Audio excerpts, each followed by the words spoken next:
اعوذ بالله من الشیطان الرجیم. بسم الله الرحمن الرحیم. الحمد لله رب العالمین والصلاة والسلام علی سیدنا و نبینا محمد و آل الطاهرین.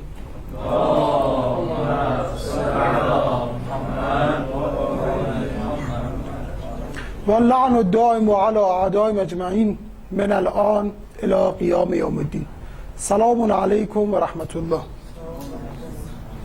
ابتداء لازم میدونم وفات شهادتگونه حضرت خدیجه ام المؤمنین علیها السلام رو خدمت اعزه تسلیت عرض بکنم.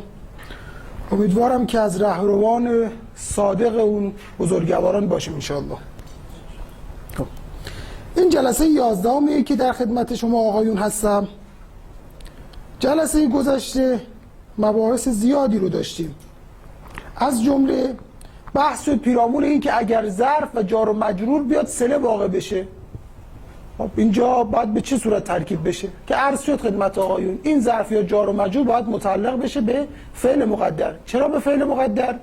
تا اینکه جمله درست بکنه و اون جمله ما بشه صله، چون ما نیازمند یک جمله هستیم که بعد از موصول بیاد به عنوان صله و این صله با فعل درست میشه نه با شبه فعل. مطلب بعدی که عرض شد خدمت آقایون این که ما دو تا اعداد داریم به نام لما و کلما. اینها در ترکیب همانند اذا ترکیب میشن، ادای شرطی ظرفیه. حالا بحثه که آیا واقعا اینها هم شرط هستن یا اینکه شرط نیستن، ولی ترکیبشون همانند ادای شرطی ظرفیه خواهد بود. و دیگه اینکه یک سری مطالب پیرامون باز ادات شرط عرض کردم. اگر خدا بخواد امروز ادامه مطالب ادات شرط رو عرض باز خواهم کرد. خب دیروز آیه 18 هم ترکیب کردیم، امروز رسیدیم آیه 19 سوره بقره. آیه میفرماید بسم الله الرحمن الرحیم. او کصیب من السماء فیه ظلمات و رعد و برق یجعلون اصابعهم فی آذانهم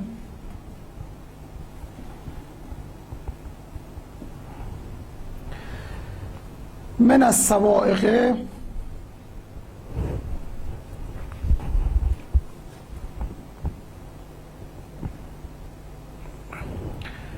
حذر الموت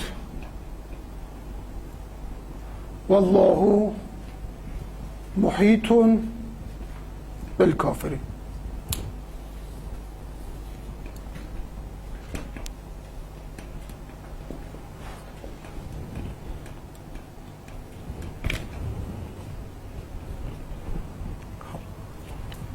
ابتدا او داریم، او کصیبه. این او از حروف چیه؟ عاطفه است. این او عاطفه هم مفرد رو عطف بر مفرد میکنه و هم جمله رو بر جمله. انشاءالله در بحث او که خواهیم آمد معانی مختلفش رو عرض خواهیم کرد، اینکه چند تا معنا داره و عرض خواهیم کرد که در کجا مفرد رو بر مفرد، یعنی طبق چه معنایی مفرد رو بر مفرد و طبق چه معنایی جمله رو بر جمله عطف خواهد کرد انشاءالله. پس شد عاطفه. الان باید چیزی رو بر چیزی عطف بکنه، درست؟ کصیب جار و مجرور متعلق است چی؟ جار و مجرور عطف است بر چی؟ اگر آقایون حضور ذهن داشته باشن آیه 17 هم چی میفرمود؟ آیه 17 هم میفرمود چی؟ مثلهم کمثل الذی. درست؟ الان اینجا او کصیب جار و مجرور عطف است بر کمثل الذی. خب هر متعلقی که برای کمثل الذی که گرفتیم این معطوف هم که عطف میشه بر معطوف علیه متعلق میشه به متعلق معطوف علیهش. پس کصیب عطف است بر کمثل الذی. فقط نکته‌ای که هست در اینجا یک اسم مضافی در تقدیره. تقدیر چی بوده؟ که اصحاب الذی، کی؟ که اصحاب سیبه، که اصحاب سیب. اصحاب سیب کلا سیب به معنای باران سخته. اصحاب سیب به معنای چیه؟ گرفتاران در باران سخت. مثلا یه فضای بسیار بازی داریم، بیابونیه، درش هیچ درخت و سایبونی چی نیست، باران تندی شروع باریدن میکنه، شخصی اون وسط گیر کرده، جایی نیست که از این بارو به اونجا پناه ببره، به این شخص میگن چی؟ اصحاب سیب. خب حالا ما از کجا میفهمیم که اینجا مضافی در تقدیره؟ چون که آیون عرض شد خدمت آیون، ما در جایی در تقدیر میگیریم و مثلا محذوفی داریم که قرینه‌ای بر اون تقدیر و حذف چی داشته باشیم. قاعدتا اینجا باید قرینه داشته باشیم. در اینجا بنده دو تا قرینه خدمت آیون عرض میکنم. اولین قرینه نگاه کنید، یجعلون اصابعهم، مانند بارانی سخت از آسمان که در اون ظلمت و رعد و برق است، قرار میدهن انگشتاشون در چی؟ در گوششون. این یجعلونه دیگه به سیب بر نمیگرده، به کسی دیگه باید برگرده. اون کسی دیگه چیه؟ اصحاب باشه، اصحاب مقدر. این قرینه اول. قرینه دوم این است که نگاه کنید، معطوف علیهم که کمثل الذی باشه، ذوی العقوله، درست؟ اما کسیب اگر اصحاب رو در تقدیر نگیریم میشه غیر ذوی العقول. عطف غیر ذوی العقول بر ذوی العقول قبیحه. یعنی اینجا اگر اصحاب نباشه، انگار غیر ذوی العقول که سیب باشه باید عطف کنم که مثل الذی. این کار چی؟ این کار قبیحه. خب ولی الان ما بگیم که اصحاب سیب میشه عطف ذوی العقول بر ذوی العقول. خب حالا اینجا این بحث که صورت که گرفت، بعد نیست بحث دیگه هم خدمت آقایون عرض بکنم. عرض شد خدمت آقایون معارف 6 تا بودن: ضمیر، علم، اسم اشاره، موصول، اسم الف و لام دار و دیگه احسن اسمی که اضافه بشه به یکی از معارف. اسمی که اضافه بشه به یکی از این معارف. ندا گفتن شبیه به چیش میگن چیز هست، شبیه به معارف هست و در بعضی از خصوصیت‌هاش هم خواهد آمد انشالله، ولی کن جزء معارف نیست. خب این مواردی که عرض کردم. پس یکی از موارد معارف این که اسمی اضافه بشه به اسم معرفه‌ای. از اون اسم معرفه چی؟ که اسم تعریف میکنه و میشه معرفه.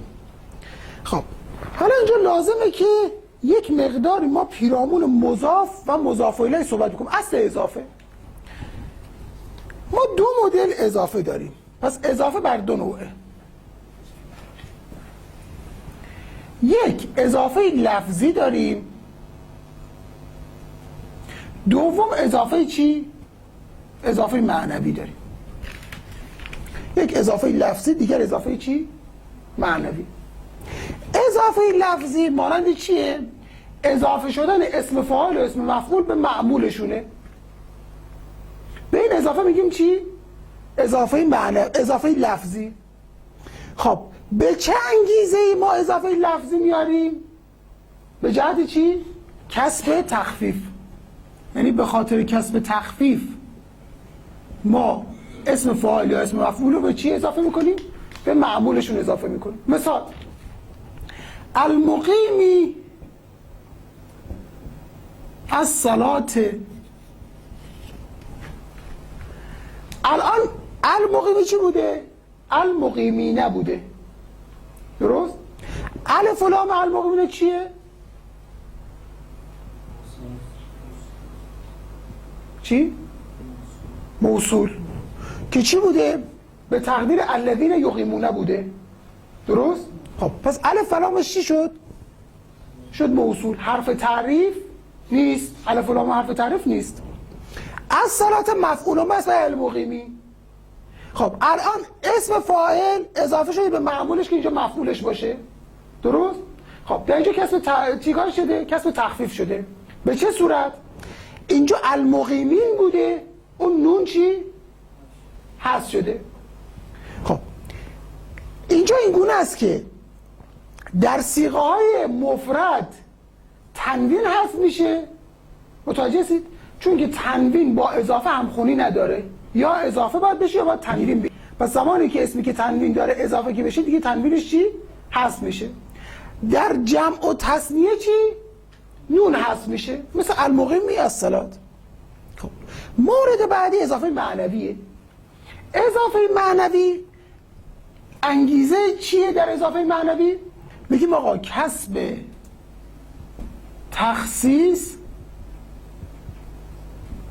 و یا تعریف.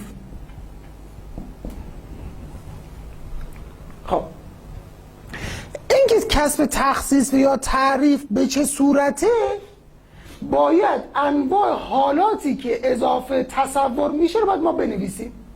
ببین آقا چند حالت تصور میشه، کدام صحیح هست کدام ناصحیحه، تا اینکه قشنگ این تخصیص یا تعریف چی برای ما مشخص بشه و مورد استثناش هم چی عرض بکنیم خدمت آقایون. 4 مدل اضافه تصور میشه. پس اضافه 4 مدل تصور میشه. 1 نکره به نکره. 2 نکره به معرفه. 3 معرفه به معرفه. 4 معرفه به نکره. آیون در ذهن داشته باشید اینها بحث چیه؟ اضافه معنویه. خب اینکه نکره به نکره اضافه بشه، نکره به نکره اضافه بشه، خب این مورد صحیحه و ماحصل این اضافه چیه؟ کسب تخصیص. کسب تخصیص یعنی چی؟ یعنی اینکه آقا دایره نکریه چی؟ کوچیک بشه. برای مثال نکنید ما مثلا چیش میگن 1000 تا اصحاب داریم، درست؟ 1000 تا اصحاب داریم. خب حالا از اینا 100 تا چیه؟ اصحاب سیبه. 100 تا چیه؟ اصحاب سیبه. خب الان اگر اصحاب خالی می داشتیم معلوم نبود کدوم یکی از اینا، ولی وقتی که اصحاب که نکره است اضافه بشه به سیبی که خودش باز نکره است میشه چی؟ 100 تا از 1000 تا. معرفه نمیشه، زمان معرفه میشه که چی؟ بشه یکی از 1000 تا، ولی نشه یکی از 1000 تا، شده چند تا؟ 100 تا از 1000 تا. پس چی شده؟ دایره نکرتش کوچیک شده، اینجا بهشون تخصیص خورده. خب پس مورد اول چی؟ صحیحه، میشه کسب تخصیص. مورد دیگر اینکه نکره به معرفه اضافه بشه. خب وقتی نکره به معرفه اضافه بشه چی میشه؟ میشه کسب تعریف، درست؟ اون نکره ما میشه معرفه و میشه یکی از معارف ششگانه. خب پس این مورد میشه کسب تعریف و این مورد هم صحیحه. میمونه این 2 مورد بعدی، معرفه به معرفه و معرفه به نکره. خب میگه معرفه اضافه بشه که چی بشه؟ ماحصل اضافه چی بنا بود بشه؟ یا کسب تخصیص یا کسب تعریف. خب معرفه که نمیخواد کسب تخصیص بکنه چون که خودش بالاتره، معرفه است، درست؟ خب تنها مورد چی؟ کسب تعریف. خب خودش که معرفه است که دیگه پس نیازی نیست که به اسم معرفه اضافه بشه و کسب تعریف بکنه. خب باز به مراتب بدتره که بخواد معرفه به نکره اضافه بشه، اونم که به طریق اولا چی؟ اشتباه و صحیح نیست. پس 2 مورد اول صحیحه که یکی میشه کسب تعریف دیگری کسب تخصیص، 2 مورد دوم چی؟ ناصحیحه. اما از خصوص معرفه اضافه شدن 1 مورد چی؟ استثناء شده. یعنی چی؟ یعنی که ما یک مورد داریم که معرفه به معرفه اضافه میشه. اون عبارت هست از چی؟ اون عبارت هست از ایوی موصوله. خب مگه ما نگفتیم یکی از معارف موصولاته؟ ایوی موصوله چیه؟ دائم الاضافه است. به ما بعدش چی؟ اضافه میشه. خب این معرفه است که به معرفه اضافه شده. البته گفتن که مثلا شنیده شده اسم الف و لام دار به اسم الف و لام دار اضافه شده، ولی اون اسمش رو خودشه که گفتن شنیده شده، اون معلوم نیست حالا چی بوده چی نبوده و اینا، اونو کار نداریم. خب پس فقط یه نمونه میمونه، اونم ایوی موصوله. خب در توجیه ایوی موصوله چی گفتن؟ اینکه اضافه میشه به معرفه. گفتن آقا شما میگید آقا موصولات ای مبهمات. موصول در حکم چیه؟ مبهمه. مبهم هم چیه؟ انگار نکره است. پس انگار موصولات بالواقع چی میشن؟ در حکم نکره میشن. پس این ایوی موصوله که آمده اضافه شد انگار در حکم چی اینجا قرار گرفته؟ در حکم نکره. پس لذا تونسته اضافه بشه. خب ولی باقی اضافه ها طبق قاعده و طبق اصله. خب پس الان اینجا اصحاب که نکره است اضافه شده به سیب و چی شده؟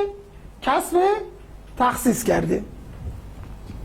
خب سیب من السما، من السما جار و مجرور متعلق است با عامل مقدر، صفت است و این سیبه. خب کسیب من السما که چی؟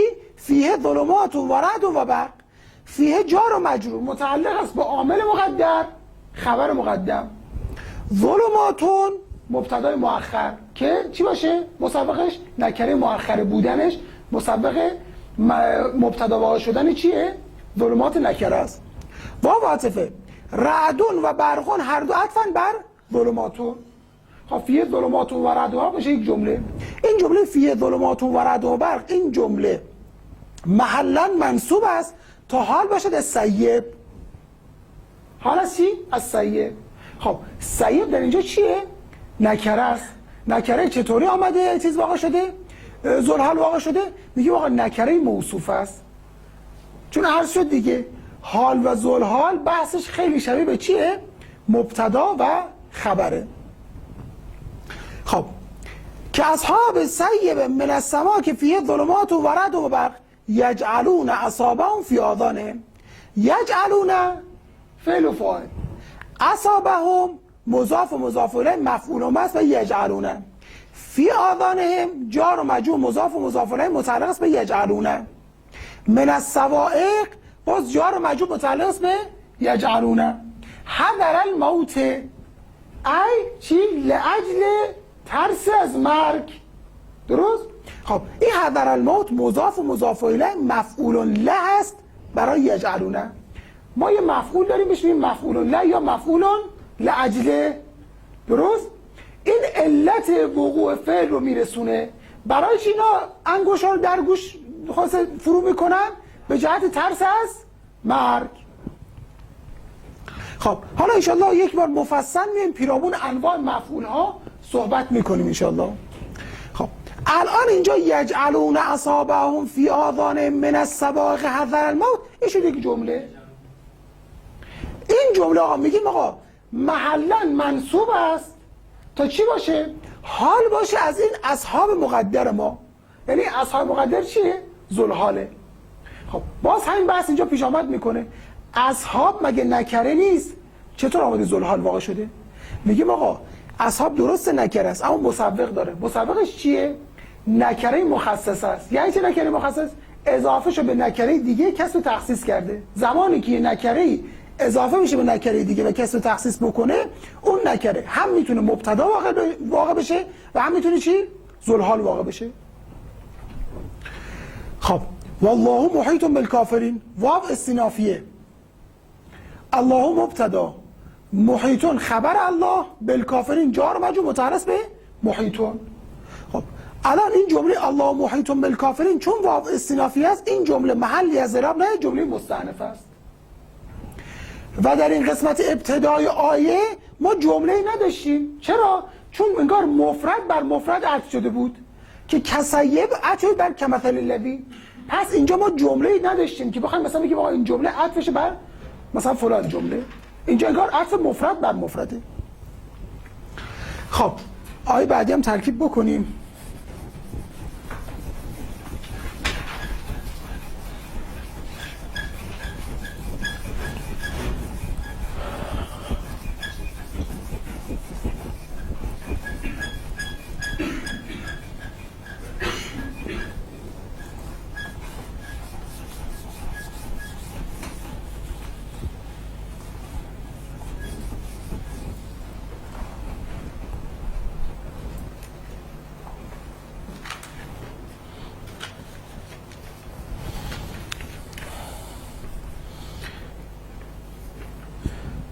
آیه 20 می‌فرماید یکادل برق یخطف ابصارهم.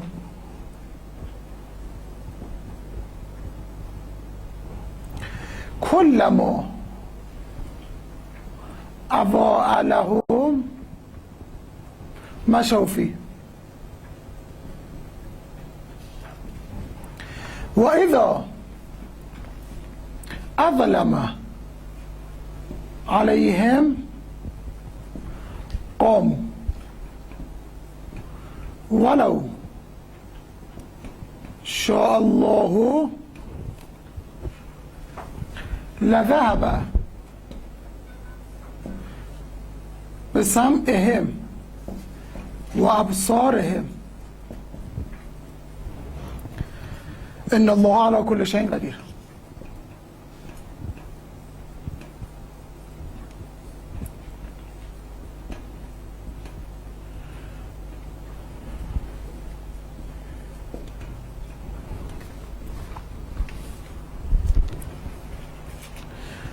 یه سری افعالی داریم به اینا میگیم افعال مقاربه.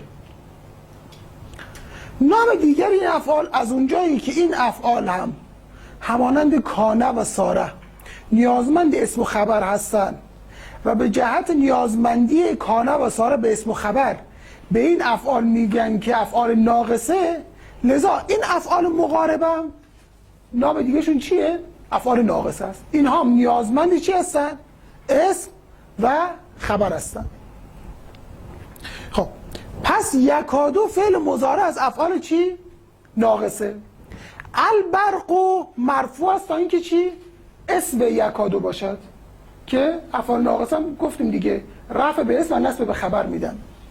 خبرشون میتونه مفرد باشه و میتونه چی؟ جمله بشه مانند باقی خبرها. یختف و فاعلش کو ضمیر هوای مستتر که به البرق برگردد. ابصارهم مضاف و مضاف الیه مفعول بس و یختفو. الان فعل و فاعل و مفعول جمله تشکیل داد. جمله یختفو ابصارهم محلا منصوب خبر است برای چی؟ یکادو. خب الان میگیم آقا جمله یکادو البرق و یختفو ابصارهم این جمله محلی از اعراب ندارد، مستأنفه بیانی است. خب کلما اضاء لهم مشوا فیه. دیروز عرض شد خدمت آقایون اداتی داریم که لما و کلما باشه. اینها ترکیبشون شبیه به چیه؟ ادای شرطی ظرفیه. خب الان میگیم آقا کلما ظرفیه در محل نصب متعلق است به فعل جوابش که مشوا باشد و مضاف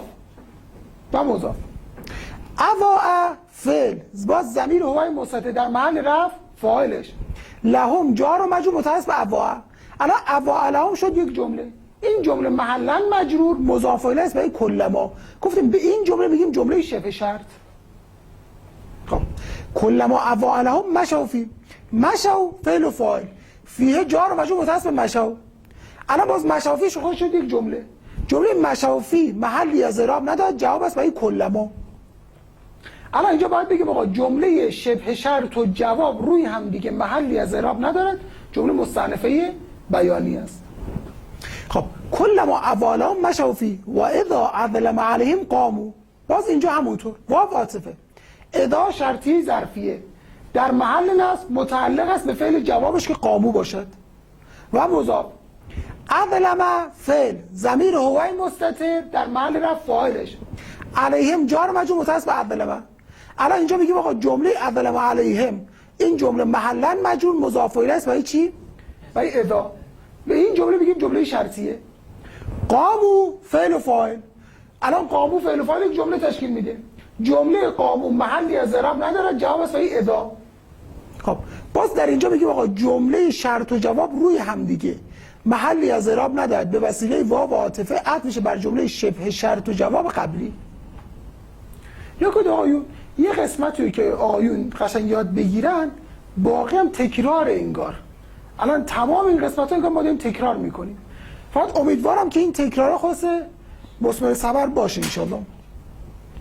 واو عاطفه، لو شرطی، یکی دیگه از حروف شرطی لو هست. حالا ان شاء الله بعداً صحبت خواهیم کرد که ما چند مدل لو داریم. خب لو شرطی از خصوصیاتی که داره، لو شرطی یکی از خصوصیاتی که داره اینه که گاهی از موارد بر سر جمله جوابش لام جواب میاد. الان اینجا آمده. الان این لام چیه؟ لام حرف جوابه، بر سر چی آمده؟ بر سر جمله جواب لو میاد. این لام جواب یکی بر سر جمله جواب لو، دیگری لولا و دیگری لوما میاد. خب پس لو چی شد؟ از ادات شرطیه. فقط نکته ای که هست لو جاذبه که نیست که، لذا ما بحث این که مثلا آیا فعل و جذب داده یا نداده نداریم.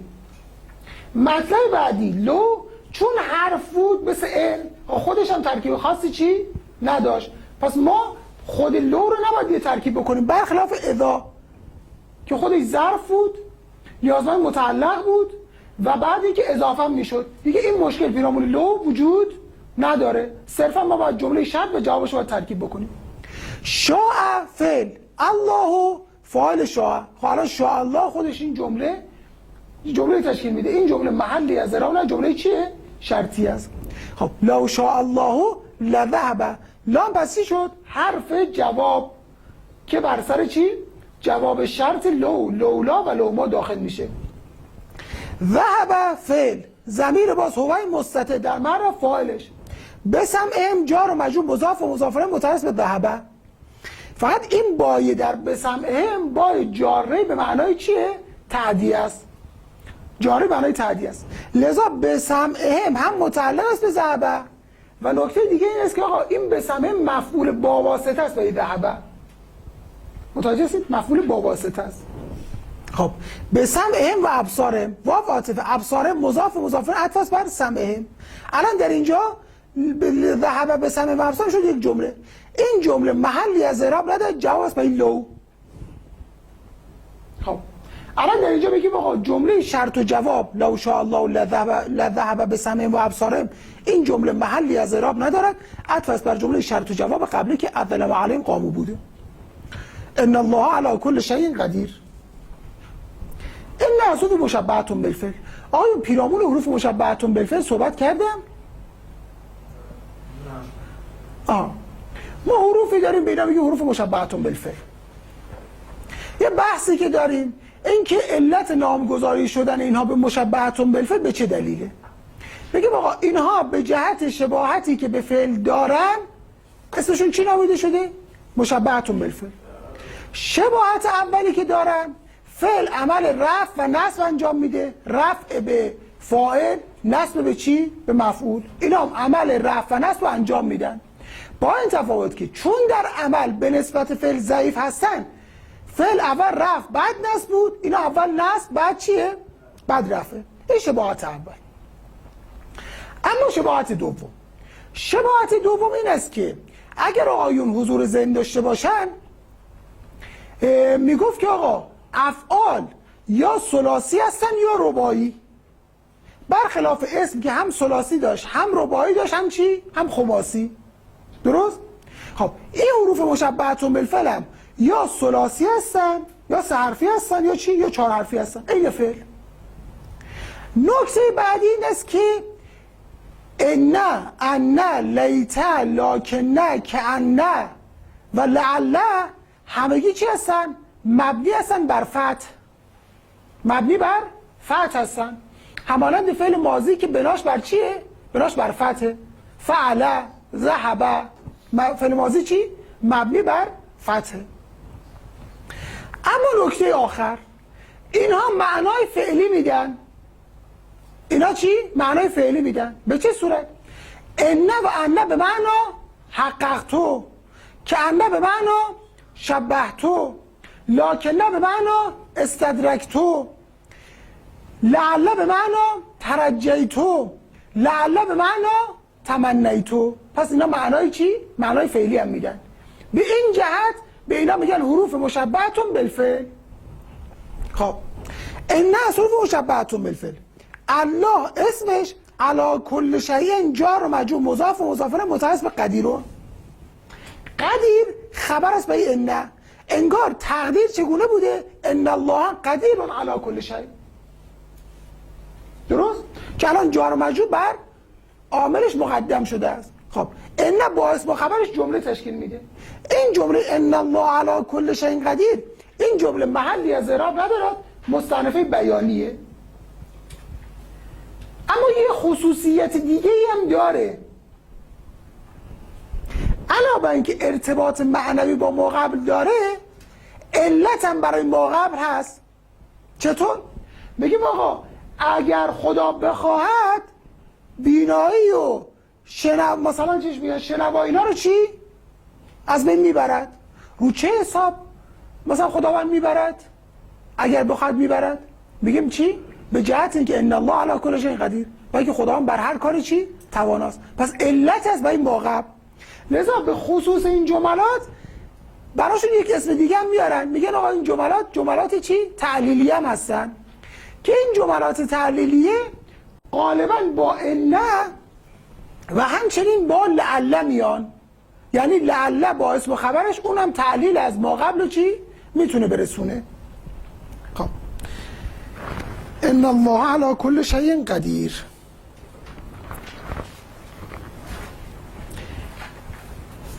ما دیروز در رابطه با ادات شرطیه غیر ظرفیه که عبارت بود از من، ما، ایو و مهما داشتیم صحبت میکردیم. من و ما و ایو مثال هاشو مفصلا عرض کردم خدمت آیون. من و ما و مهما موند ایو. ایوی چی؟ ایوی شرطیه.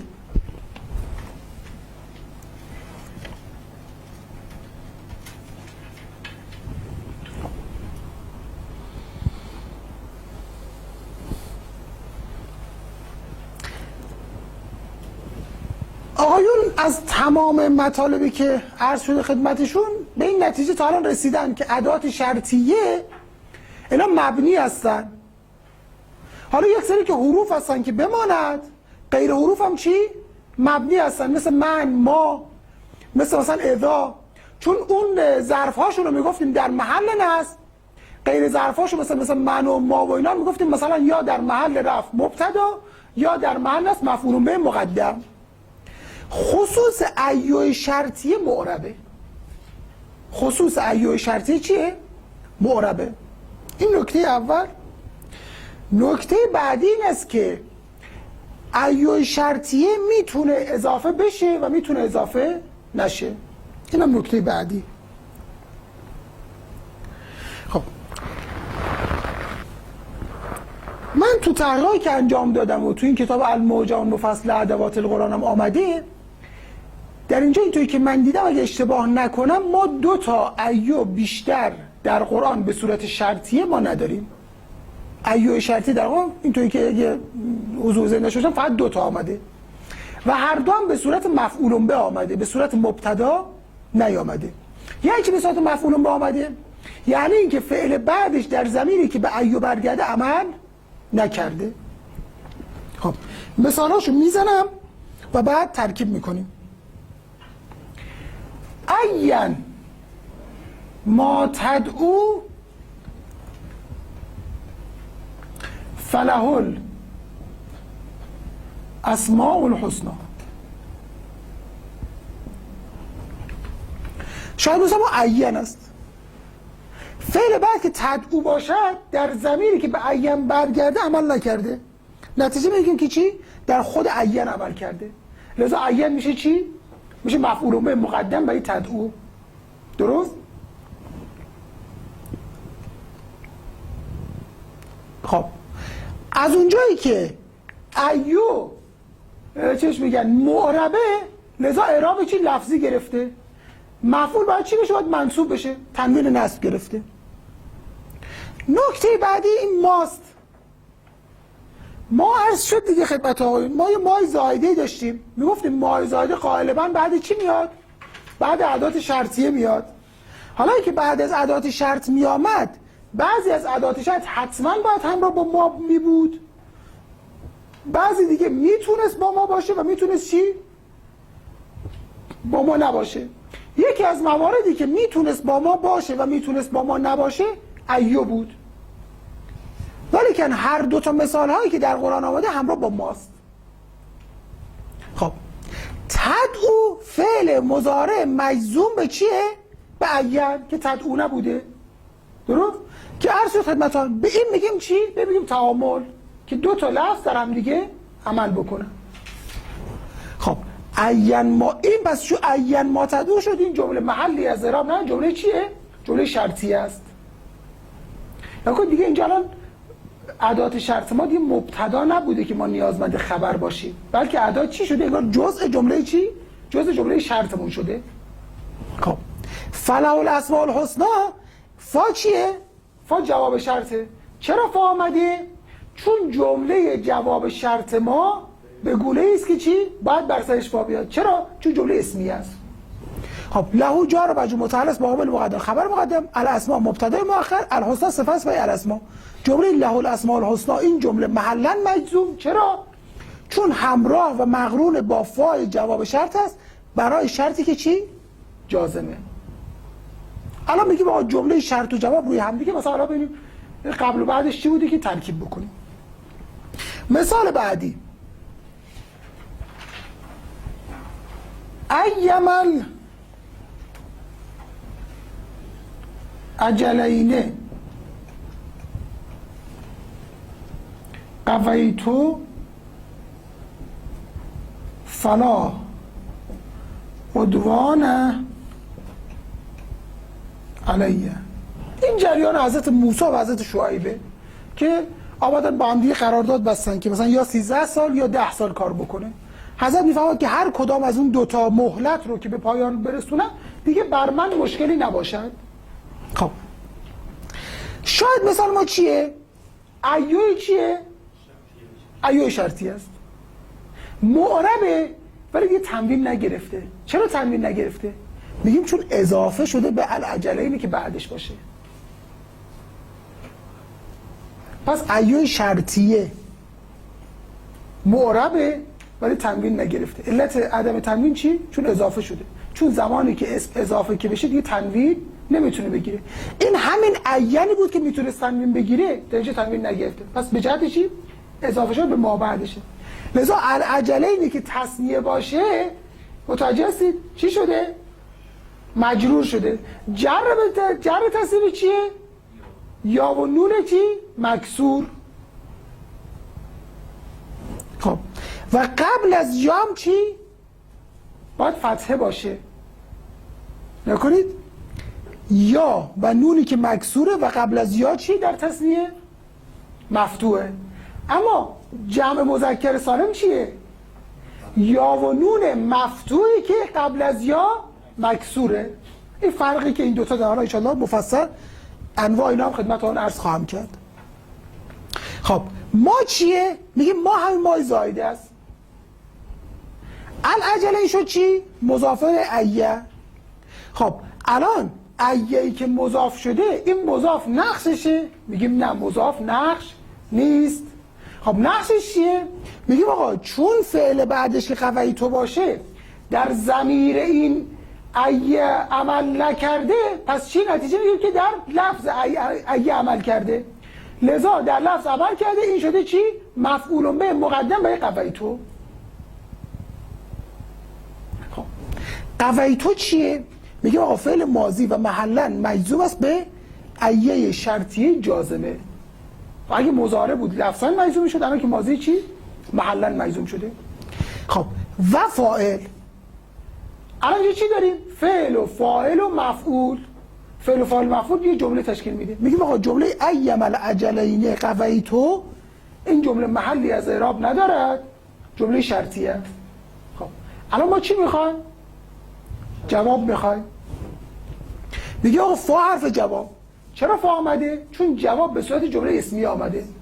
لا نفی جنس عدوانه مبنی بر فتح و در محل نصب اسم است برای لای چی؟ نفی جنس که مفصل گذشت در بخصوص بحث چی؟ لا ریب فیه. علیه جار و مجرور متعلق است با عامل مقدر که چی؟ موجودون مقدر باشد. خبر است برای لای نفی جنس. خب لای نفی جنس با اسم و خبرش جمله تشکیل میده. این جمله لا عدوان علیه، این جمله محلا مجزوم. چرا؟ چون جواب مقرون به فاست برای شرط چی؟ جازه. خب بعد میگه آقا جمله شرط و جواب بعد ببینیم حالا قبلش چی بوده، این جمله رو قشنگ بیایم ترکیب بکنیم. این پس شد ترکیب من، ما، ایو و مهما. میمونه چی؟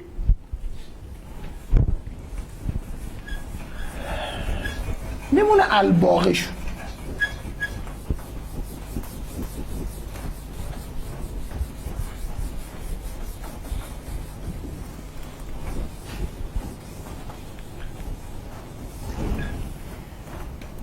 پس شد شرطیه اسمیه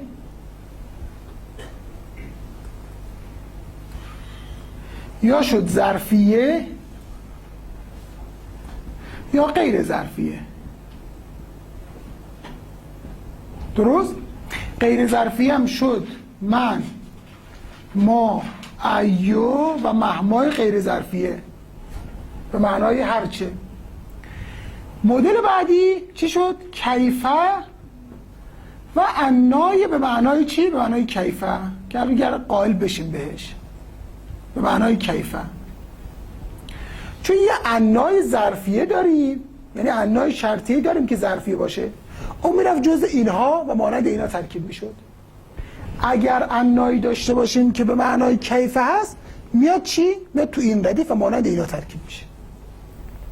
خب قبلش من یه بحث دیگه خدمتتون عرض بکنم. ما دو مدل کیفه داریم. کیفه ما دو مدل داریم. یه کیفه داریم استفهامیه است، اسم استفهامه. یه کیفه داریم چیه؟ اسم شرط. کیفه اسمش رو خودشه. کیفه اسمش چی؟ رو خودشه. چطور اسمش رو خودشه؟ نکنید کیفه از کیفیت، چگونگی و حالت داره صحبت میکنه. کیفیت، چگونگی و حالت. خب وقتی از کیفیت و چگونگی و حالت داره صحبت میکنه، این چی میخواد به ما برسونه؟ میخواد به ما برسونه داره فریاد میزنه که آقا یا من خبر هستم یا من خبر هستم، متوجهید؟ یا چی هستم؟ یا حال هستم. پس دیگه مثل من و ما و ایو و مهما مبتدا و مفعول به نمیتونه واقع بشه. پس یا حاله یا خبره. حالا فرق نمیکنه چه میخواد استفهام باشه، چه میخواد چی؟ چه میخواد شرط باشه. فقط اینجا یک نکته دیگه میمونه. خب در کجا خبره؟ در کجا چیه؟ حاله. خب باید این تقسیم بندی بکنیم. میگیم آقا این کیفه شرط که همینجا این منظور باشه، درست؟ این کیفه شرط دو حالت داره. کیفه شرط دو حالت داره. دو حالتش به چه صورت؟ یک، یا بعد از کیفه نگاه کنید کلن ادات استفهام، ادات شرط چی هستن؟ صدارت طلبن. درست؟ ادات شرط و ادات استفهام صدارت طلبن. لذا هر چی که میخوایم صحبت بکنیم میگیم آقا بعدش، یعنی عاملش چی؟ قبلش میتونه باشه، همه میشه چی؟ میشه بعدش. خب حالا این کیفه شرطیه یا اینکه بعدش فعل تامه یا بعدش چی؟ فعل ناقص.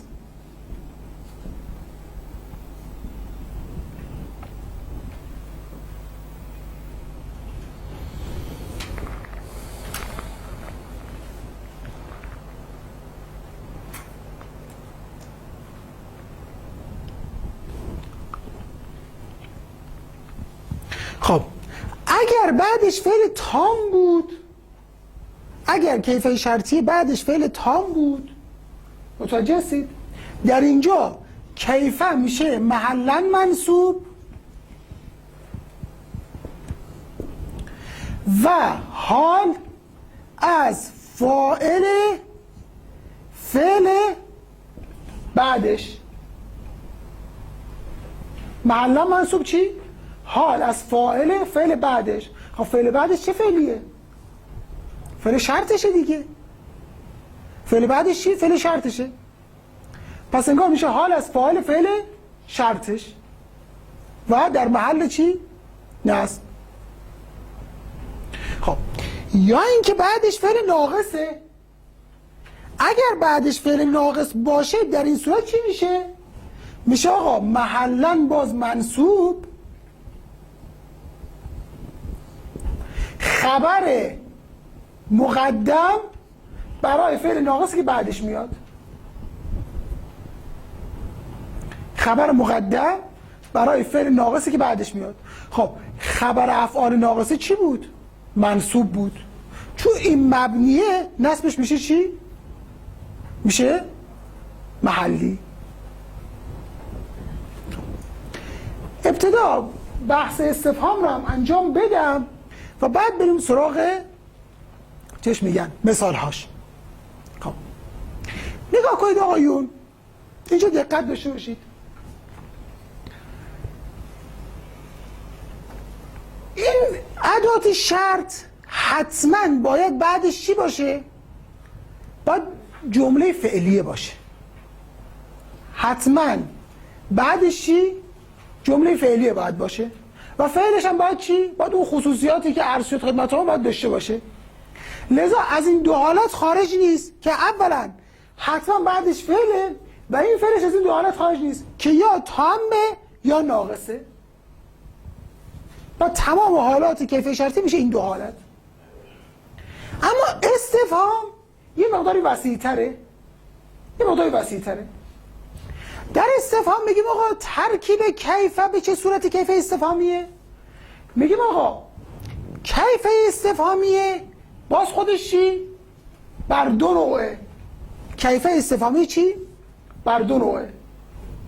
خب این دو نوع، یک یا بعدش اسمه یا بعدش چی؟ فعله. خب بعدش اسم مثل چی؟ شما آقا میگید آقا کیفه حالک، حالت چگونه است؟ خب زمانی که بعدش اسم باشه اینجا کیفه میشه در محل رفع خبر مقدم، حالک میشه مضاف و مضاف الیه چی؟ مبتدای مؤخر. و کیفه حتما باید چی؟ باید مقدم باشه. چرا؟ چون صدارت طلبه. پس کیفه استفهام یا بعدش اسمه، در اینجا چی؟ محلا مرفوع، خبر مقدم. درست؟ یا بعدش فعله که البته اینا رو انشالله تو بحث ادات استفهام هم شبیه به ادات شرطی همچین تقسیم بندی میکنیم و اون ترکیبا رو انشالله یک به یک خدمت آن عرض خواهم کرد. ولی اینجا چون میخواستم مطلب جا بیفته باز اینو دارم اونجا به صورت مقدماتی دارم خدمت آن عرض میکنم. چون که ترکیب ادات استفهام هم تقریبا مثل ترکیب ادات شرطه. از این بابتی که ادات مثلا شرطیه که استفهامی هم باشن زیاد داریم و اونها هم تقریبا مانند هم دیگه. مثل کیفه که هم شرطیه داریم هم استفهامیه. مثل من، ما، مثل ایو اینا هم شرطیه داریم هم استفهامیه. مثلا متا اینا که مثلا هر دوتا هست. خب یا اینکه بعد از کیفه به معنای اسم استفهام چی؟ فعله. فعل باز خودش چی؟ دو حالت داره.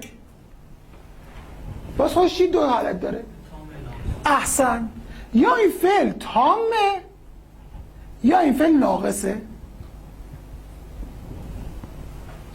اگر فعل بعد از کیفه استفهامی فعل تام باشه، این کیفه استفهامی در محل نصب حال است از فاعل فعل بعدش.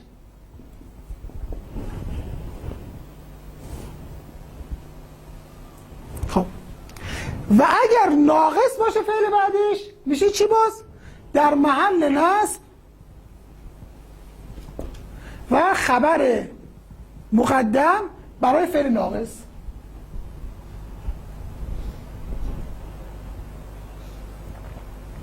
خب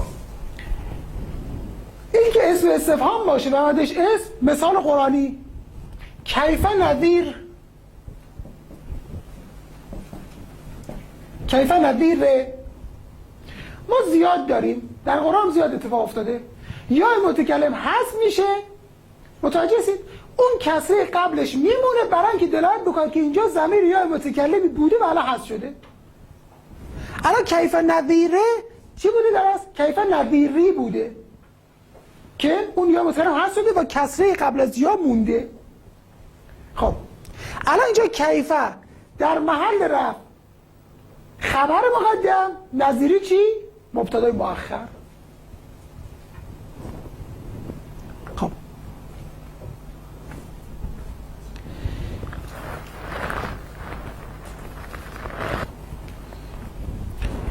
این که بعدش فعل تام باشه، کیف استفهام بعدش فعل تام باشه که حال واقع میشد، مثل چی؟ کیف تکفرون.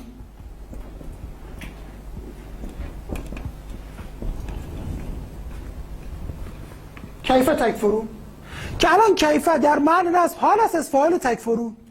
چرا حال شده؟ چون فعل بعدش فعل تامه، فعل ناقص نیست. ها یه نکته هست و اونم این که حال باید مشتق باشه یا معول به مشتق. درست؟ کیف اینجا چیه؟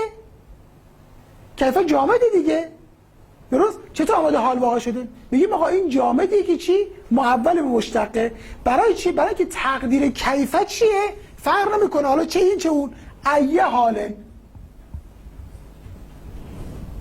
تفسیرش ایه حالنه. انگار چی؟ تعویل میره به چی؟ به مشتق. لذا میتونه حال واقع بشه. خب مثال برای چی؟ کیفه اسم استفهامی که فعل بعدش فعل ناقص باشه. آیه زیاد داریم در قرآن. آیه میفرماید چی؟ کیفه کان عاقبتون مکذبی. الان شاید بسیارم کیفه اسم استفهامه، چون بعدش فعل ناقص آمده، کیفه در محل نصب خبر مقدم است برای کانه اضافه ناقصه. عاقبت مکذبه مضاف و مضاف الیه چی؟ اسم است برای کانه.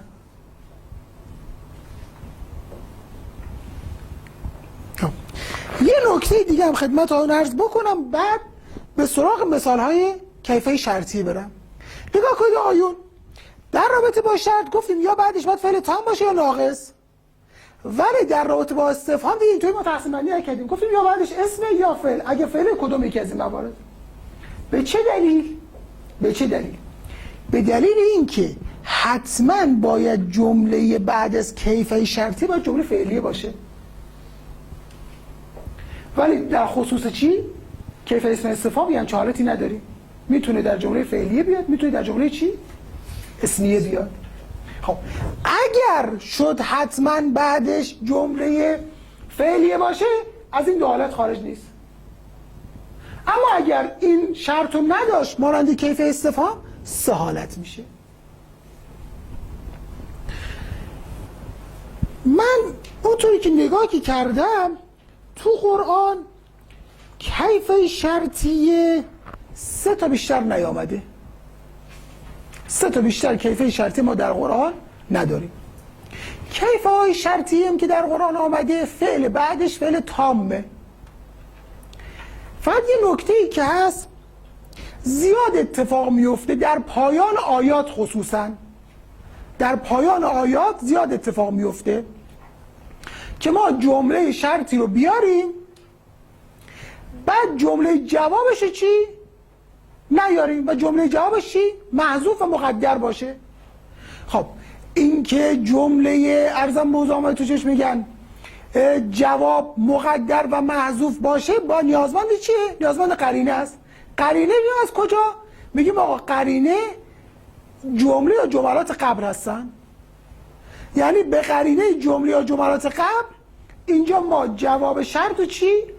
مقدر آوردیم. انشاءالله بحث خواهیم کرد و مفصل هم انشاءالله بحث خواهیم کرد چون بحث های زیادی هم داره.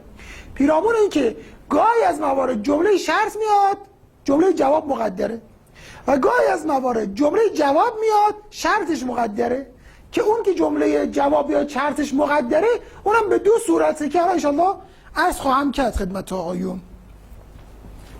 خب این مقداری پاک بکنم.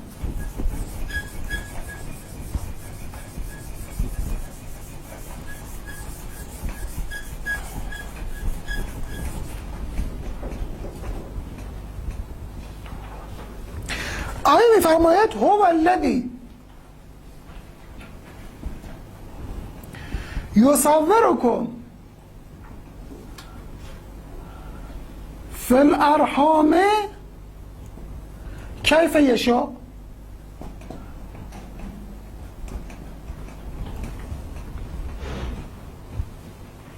الان شاید مثلا ما چیه این کیف است که اسم شرطه، در پایان آیه آمده جمله شرطش آمده اما جمله جواب به قرینه جمله قبل چی؟ مقدره. تقدیر چی بوده؟ کیف یشاء یصورکم فی الارحام. خب این نکته اول. با این تقدیر که خدمتتون عرض کردم انگار چیه؟ المقدره که المذکور شد دیگه، انگار جمله شرط و جواب بعدش آمده. الان اینجا می نویسم که باز کیف یشاء یصورکم فی الارحام. خب الان اینجا میگیم آقا کیف اسم شرطه بعدش فعل تام آمده، لذا کیف در محل نصب که چی باشه؟ حال باشه از فعال یشاء که ضمیر هوای مستتر باشه. خب جمله کیف یشاء میشه جمله شرطیه، یصورکم فی الارحام میشه جمله جواب. این جمله شرط جواب روی هم دیگه مثلا باید ببینیم قبلش چی بوده که ترکیب بکنیم. خب این شد این مورد. مورد دیگر این که مثلا بعدش فعل ناقص باشه در قرآن نیامده، لذا بندی مثال چی؟ من درآوردی آوردم با خدمت آقایون.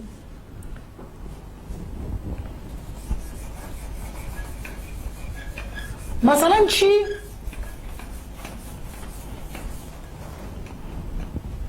کیف کان حالک فانا اجیء الیک. مثلا این گونه که آقا هر گونه که حالت باشه، حال تو هر گونه که باشه چی؟ من پیشت میام. درست؟ الان شاید مثلا ما چیه؟ کیف است که فعل بعدش فعل تام فعل ناقصه. خب فعل ناقص چی میخواد؟ خبر میخواد. لذا کیف در محل است خبر مقدس به این کانه. حالا که مضاف و مضاف الیه چیه؟ اسم است برای کانه. خب کیف کانه حالا که شد جمله شرط ما، فانا اجیء الیک هم شد جمله جواب ما. بر سر جمله جواب فا داخل شده. چرا؟ چون جمله اسمی است. درست؟ و کیف هم از ادات شرطی غیر جازم است. حالا بعد میگه جمله شرط جواب رو هم دیگه، مثلا قال علیون کیف کان حالا که فانا اجیء الیک، جمله میشه محلا منصوب، جمله شرط جواب رو هم دیگه چی؟ محلا منصوب مقوله واسه مثلا قال علیون. حالا هر جو که حالا ترکیب بکن. پس اینم شد چی؟ شد ادات شرطیه غیر ظرفیه که عبارت بود از کیف و انا. انا مانند چی؟ کیف ترکیب میشه. انا مانند کیف ترکیب میشه اگر انای به معنای کیف داشته باشیم، با این تفاوت که انا جازمه هست ولی کیف جازمه نیست. خب اینا شد تا اینجا قواعد و قوانین کلی که مثلا ما میتونیم قاعده بدیم، طبق قاعده بیم چی؟ بیم ترکیب بکنیم که حداقل تو هر قسمتی 2 تا به بالا چی؟ این ادات شرط ما مشترک هستن.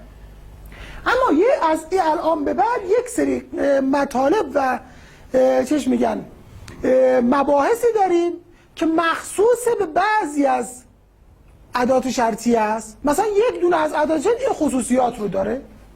الان بحث ما میخواد بره پیرامون این مطالب. خب یکی از این ادات شرطیمون عبارت است از اما مثالهاش فراوون در قرآن آمده. آقایون حالا انشاءالله بنده عرض میکنم لطف کنم و مراجعه بکنن.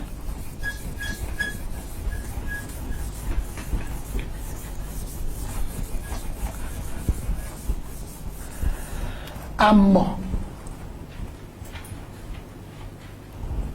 ما یه مدل بیشتر اما نداریم و اونم امای شرطی است که به این امای شرطی میگن چی؟ شرطیه تفصیلیه. چون تفصیل میده غالبا 2 تا یا 3 تا ما اما پشت سرم دیگه داریم. مثلا میگه اما الذین آمنوا فیقولون چی فیعلمون، اما الذین آمنوا فیعلمون انه الحق و اما الذین کفروا فیقولون ماذا اراد الله بهذا مثلا، که گفت الان اینجا 2 تا مثلا اما. مواردی هست در قرآن که مثلا 3 تا اما آمده. یک مورد هست که تنها یک اما آمده. اون مثالش چی بود؟ اما الذین فی قلوبهم زیغ فیتبعون ما تشابه منه ابتغاء الفتنة و ابتغاء تأویله. این فقط خصوص سوره آل عمران یک دونه اما به صورت تنها آمده بود که حالا میگفتن آیا امای دوم مقدر یا نه، که اونجا بحثه وارد اون نمیشه. خب پس امای دوم شرطی تفصیلیه که اینجا چی؟ 2 تا اما پشت سر هم دیگه میاد. خب وقتی 2 تا اما پشت سر میاد این نکته اینجا خدمتتون عرض بکنم. امای دوم حتما با واو عاطفه میاد. امای دوم چی؟ حتما با واو عاطفه میاد و جمله شرط و جوابش رو، یعنی اما با مثلا اون شرط و جوابش رو عطف میکنه بر اما و شرط جواب چی؟ قبلی. این نکته اول. نکته بعدی این است که اما از جمله چی؟ حروف شرطیه بود، لذا خودش ترکیب خاصی نداره. نکته بعدی اما چیه؟ غیر جازمه است، لذا جزم نمیده. از این لحاظ ما راحت هستیم دیگه، دنبال مجزومش نباید بگردیم که آیا لفظاً مجزوم شده محلاً مجزوم، این مسائل دیگه نداره. مطلب دیگه که هست این در خصوص صرفاً چیه؟ اماست. باقی ادوات شرط این خاصیت رو چی؟ ندارن و اون این است که گفتن آقا این اما جانشین یکی از ادات شرط به همراه جمله شرطیش می باشد. یعنی چی؟ یعنی میگن آقا این اما به جای چی نشسته؟ اما به جای مهما یکن من شیء نشسته که عبارت باشد از چی؟ مهمای از ادات شرطیه و جمله شرطی یکن من شیء باشه. این به جای یکی از ادات شرط و جمله شرطش. خب این به جای یکی از ادات شرط و جمله شرطش نشسته یعنی چه؟ یعنی اینکه بعد از اما ما صرفاً یه جمله جواب داریم، دیگه جمله شرط نداریم.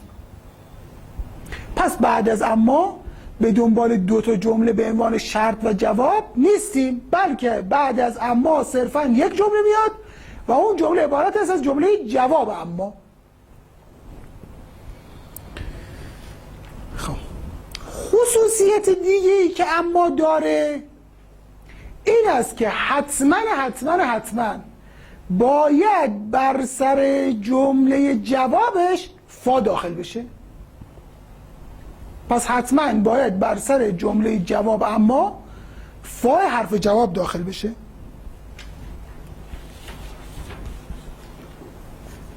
خب دقت داشته باشید آقایون، کلا حالا چه اما چه غیر اما باقی ادات شرط، ادات شرط متوجه هستید با فای حرف جواب اینا جمع نمیشن یک جا. ادات شرط با فای حرف جواب چی؟ یک جا جمع نمیشن و همیشه بینشون چی؟ بینشون فاصله است. خب در باقی ادات شرط مثل ان، مثل اذا، مثلا باقی، فاصله بین ادات شرط و فای حرف جواب شرط چیه؟ جمله شرط. نکنید ابتدا مثلا ادات شرط، بعد جمله شرط، بعد جمله جواب. درست؟ نکنید ادات شرط، جمله شرط، جمله چی؟ جواب. بعد بر سر این جمله جواب چی؟ فا داخل میشد. درسته؟ خب که این جمله شرط ما فاصل بود بین ادات شرط و فای حرف جواب شرط. درست یا نه؟ پس گفتیم آقا باید عرضم موضوع بهتون که بر سر جواب اما چی؟ فا داخل بشه. این نکته اول صغرا. کبرامون چی بود؟ این که بین تمام ادات شرط و فای حرف جواب شرط جمله شرط فاصله است. خب الان میخوایم بریم سر بحث. آقا امایی که باید بر سر جمله جوابش فا باشه، درست؟ خب این که جمله شرط که نداره که بین اما و فای حرف جواب شرط بخواد فاصله باشه. درست شد؟ پس ما اینجا چی؟ به مشکل برمیخوریم. یعنی انگار مثلا چی میشه؟ مثلا اما فالذین آمنو مثلا یقولون، انگار این گونه میشه. خب آمدن برای حل کردن این کار چیکار کردن؟ برای حل کردن این معضل و این مشکل که اما ادات شرط و فای حرف جواب کنار هم دیگه نیان، آمدن چیکار کردن؟ گفتن آقا یکی از ارکان یا یکی از اجزاء جمله ارزم به حضورم و تو چشمن جواب ما بیاد بین ادات شرط و فای حرف جواب چی؟ فاصل واقع بشه. خب مثال اما الذین آمنو فیعلمون.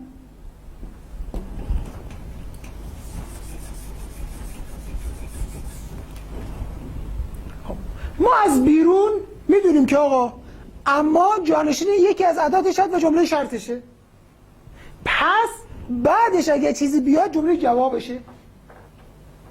درست؟ این از بیرون میدونیم.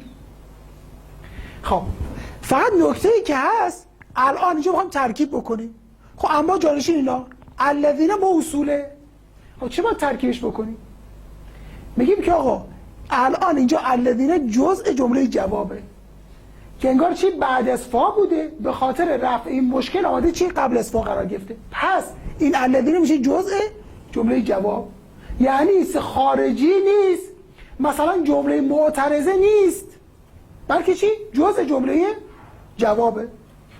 خب حالا اینکه یکی از ارکان و اجزای جمله ارزم به حضورم و توشش میگن جواب فاصل باشه بین اما و فای جواب، اینا 6 تا چیز رو نام بردن. یک مبتدا یعنی چی؟ مبتدای از جزء جمله جواب فاصله بین اما و فای جواب واقع بشه. دوم خبر.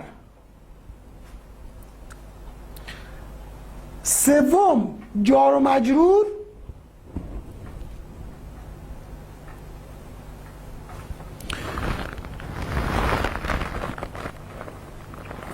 چهارم ظرف. پنجم مفعول به. و ششمم شرط. حالا اینکه شرط منظور چیه خیلی کوچک خدمتتون عرض بکنم.